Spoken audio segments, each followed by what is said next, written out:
Меновазин әр отбасының дәрі қобдишасында бар, бірақ оны қалай дұрыс пайдалану керектігін көбі біле бермейді.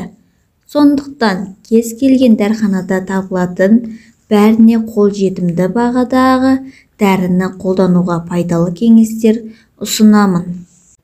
Радикулит кезінде мойынды желке тұсын, омыртқаны майлаңыз. Бұл дертіңізді айтарлықтай жеңілдетеді. Ұзақ уақыт бойы тұрақты түрде денеңізді майлай отырып, буындарыңыздағы тұздарды шөгуін толық емдеуге болады. Жүрек ауырғанда, бас ауруы, тіс мазаласа, құлақтың айналасын күніне 2 рет майлау керек. Аяқтарыңыз ауырып, мүлдем көтере алмайтындай болсаңыз, күніне 1 мезгіл табан мен тізелеріңізді майлаңыз. Нәтиже керемет болады. Меновазин құлақ ішіндегі құлақты тоқтатып, ауырсынуды және қабынуды жояды. Егер бас ауруы мазалап жүрген болса, меновазинді шекеңіз бен самайыңызға жағыңыз. Әсері бірден байқалатын болады. Сүт безінде ауырсынуды, шаншуды сезсеңіз, ауырған жерді дереу осы препаратпен сүртіңіз. Ауырсыну тез басылып, қабыну жойылады.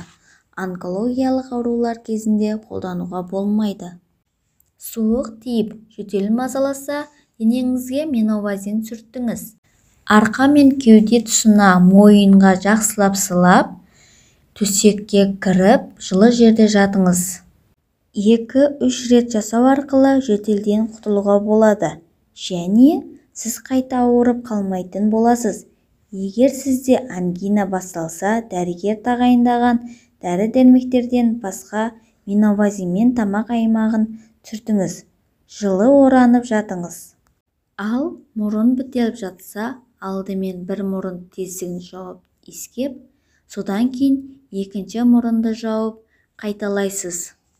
Еріндегі герпес, мақта дискін меновазин ерітіндісімен малып алып, ауру аймағына басып тұрыңыз. Герпестің орнына меновазин жақпамайын жағуға да болады. Құлақ ауруы, мақтаны спирт ерітіндісімен сулап, құлаққа күніне 2 реттен 15-20 минутқа жағыңыз. Венаның варикозды кеңеюі кезінде меновазинді пайдалану аяқтағы ауырсыну мен ауырлық сезімін жояды, ісінуді азайтады.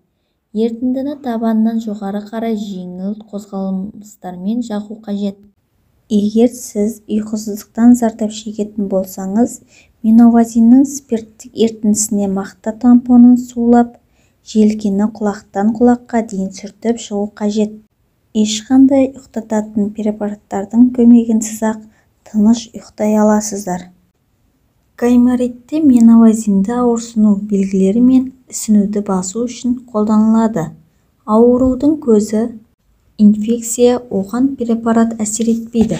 Бастапқы симптомдарды ісіну және ауырсынуды жою үшін сұйықтықтың аз мөлшерін гаймор қуысына жағып, жеңіл массаж жасау керек. Меновазиннің әрекетін күшейту үшін бұл аймақты жұқа матамен жабуға болады, немесе бинт пайдалана аласыз. Әсерді күшейту үшін маңдайға және самайға жағады.